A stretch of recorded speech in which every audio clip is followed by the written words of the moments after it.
Hello Year 5. So today we're going to continue with our Henri Rosseau drawing, and remember that I'm just going to show you today how to do the middle ground of your final piece. So last lesson we focused on the foreground, and just to recap, the foreground is the part of the drawing that is the closest to you. So think about it as that front layer. And we learned how to do a number of different things. So I've shown you how to do some of Henri Rosseau's famous flowers. We learned how to do some snake plants and some other plants and greenery as well. And now we're going to focus on this middle ground. So not the background, not the foreground, just the middle ground. So what is behind this first layer of flowers and plants and greenery? And if you have a look at Henri Rosseau's pieces, you will find that the most common things in the middle ground are larger trees. It could be a banana tree. It could be the inclusion of animals. So he likes to include animals in the middle ground. That could be anything. So I've attached some step-by-step instructions on how to create a series of different animals, because we want our pieces to all be unique, so everyone's different. And you can decide how and where you want to incorporate these animals in the middle ground of your piece. So we're going to start off by doing some trees. So I'm going to start off by drawing a line that's a short distance away from the side, and I'm going to draw it up. I'm not doing a perfectly straight line, okay, and that's on purpose because trees would not typically be straight. I'm going to do a branch that comes off here and goes towards the side. I'm going to then join that onto the trunk, and I'm going to add another piece which comes off also. I'm going to then do the other side of the tree trunk. So generally trees start off a lot wider at the bottom, so I'm going to start off that thick. I'm going to bring it up. I'm going to add on a little bit of a branch there. Okay, I'm not going to finish it off just yet. And then I'm going to go up a bit more. I'm going to add another branch there. And I'm going to go up a little bit more. So I've got narrower near the top. And then let's finish off these branches. So we're going to have some smaller twigs that come off each of these main branches.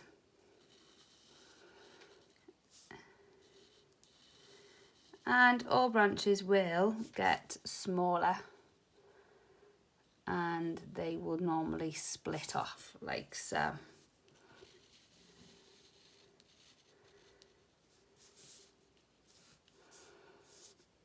going to have this one being quite a long one. I'm actually going to make it a bit wider.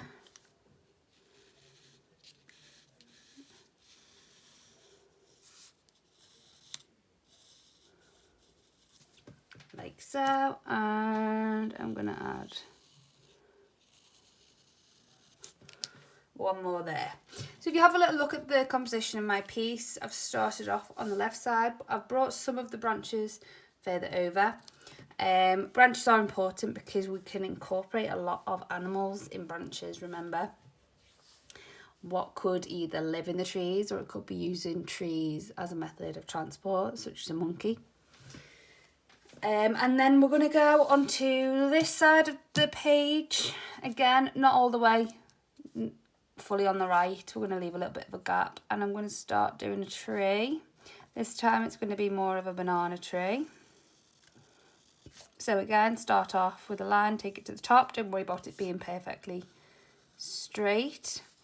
Leave a wider gap at the bottom. So maybe there. If you've got any flowers in the way, that's fine, just leave them out of the way slightly. Okay, and take that up. And then we're going to have these really big leaves that come off. So we're going to do 2 branches like that. We're going to do a line, and then we're going to turn that into a large leaf, so it's slightly pointed at the end. A banana tree would not be a banana tree if it did not have clusters of bananas coming off. So to do that, simply, don't worry if it goes behind,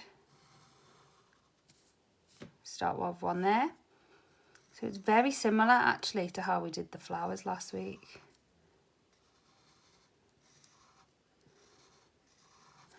Okay.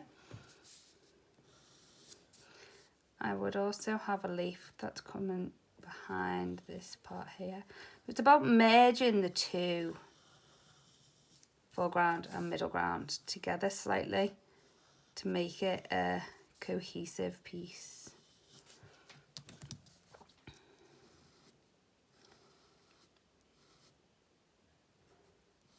Again, draw a line.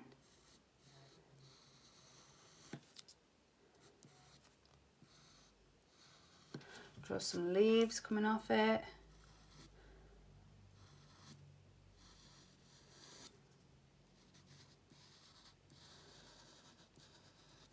So all of the drawings which I'm showing you are the kind of famous classic Henri Rosseau style plants and characteristics. Remember that he simplifies things that are found in the rainforest.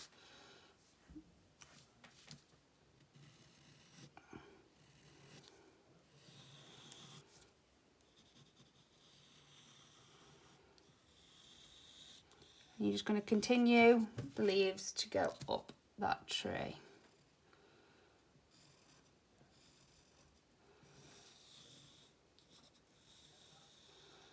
And the banana leaf towards there. So carry that on up. Okay, now you could add another bunch of bananas there. You might decide that you wanted to add in maybe some details on the tree. But I think it's time now to move on to looking at adding some animals, because we're already on 8 minutes and I'm conscious of time and I want you to try and get as much done as possible. So I would say everyone try and have a goal of 2 trees. Okay, you might decide that on the end of some of your branches like this, that you have got some leaves. So if that's the case, just draw a few lines off the end of the trees. And then remember we've got our heart shapes.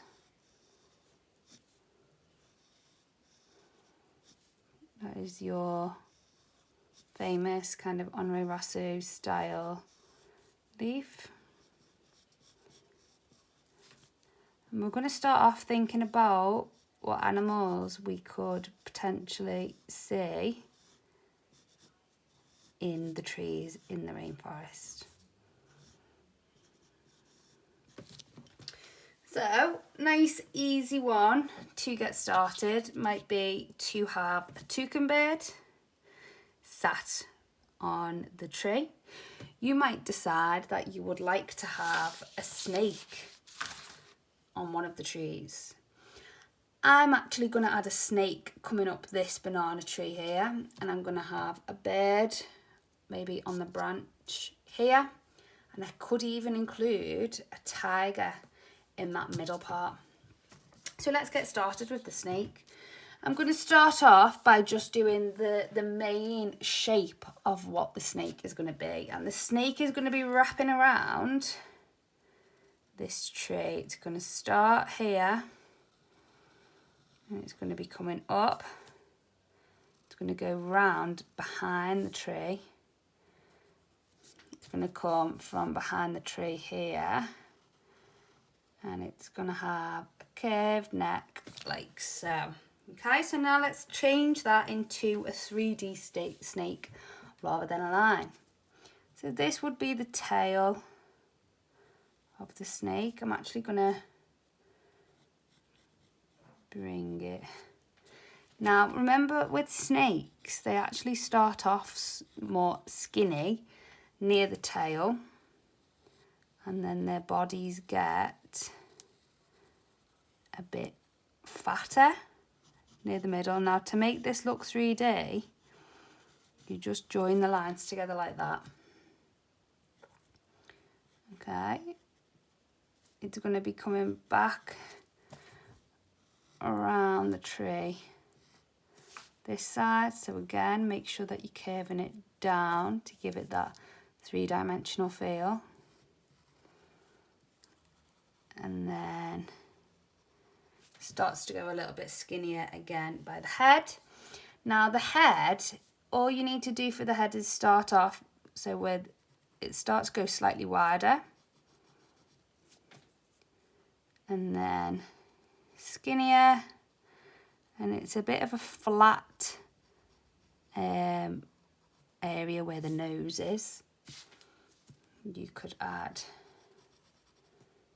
2 eyes and 2 nostrils, and then it's time to think about perhaps what we would see on the snake. So we're going to think of python, and we're going to add these patches onto our snake so that they're kind of almost very wiggly, circles, semicircles, depending on where the patch will lie. So do some at the side, some in the middle. We're not making them perfectly circular, we're not doing them completely in the centre. It's meant to look random. And do that all over the body.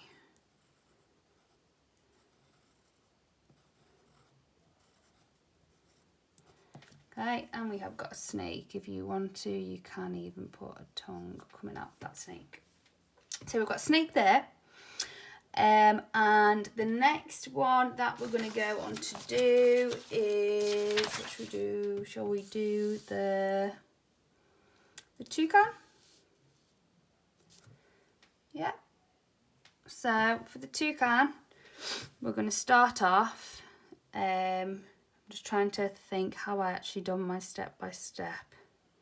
I'm just going to do it off the top of my head. So if it is different to the step by step that I done last time, then follow the step by step, whatever you prefer. And I'm going to have it sat. Should I have it?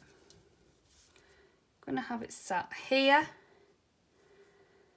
Okay, so I'm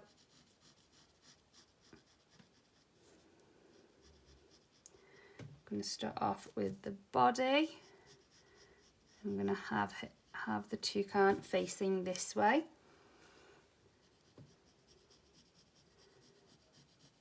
Like so. I'm going to have a bit of the tail showing underneath, where the tail is wider, nearest the bottom. And then we need to add the famous large beak.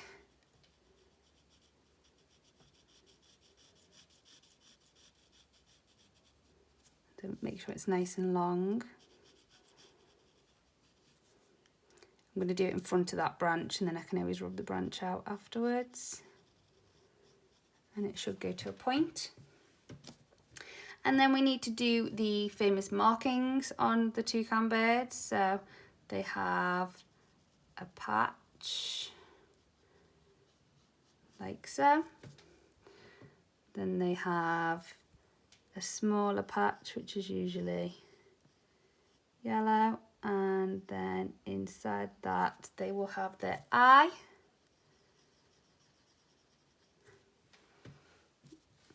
And don't forget to draw the toucan's feet. And some markings there onto the body. Okay, so we've got a snake and we have got a toucan bird. You might decide to have a monkey hopping through the branches. You might decide to have a tiger in the foreground or a leopard. That is completely up to you. If you were going to do a tiger, it could be almost hiding in amongst all of the foreground. So I'm going to do it as if it would be walking. So you just do a sloped back like so. Obviously we'd have to rub out some of the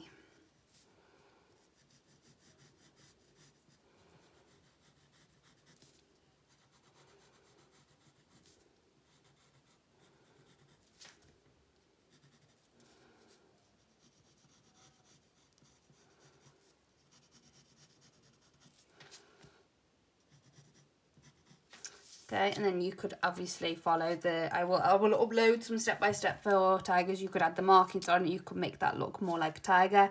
It could be kind of getting ready to hunt and it might have its tail up. But I want you to leave a little bit of a blank background. So just to recap, everything that you need to do for today's lesson: 2 trees, okay, I would like to you to have a go at both different styles. And then I would like you to add a minimum of 2 animals in the middle ground only, okay? So no animals at the top here, just in the middle ground, either on the trees or just behind the foreground. No colour either. And the next lesson, we're going to finish off by doing the background, and you will have your finished Henri Rosseau inspired drawings. Have fun. I look forward to seeing what you all submit. Thank you.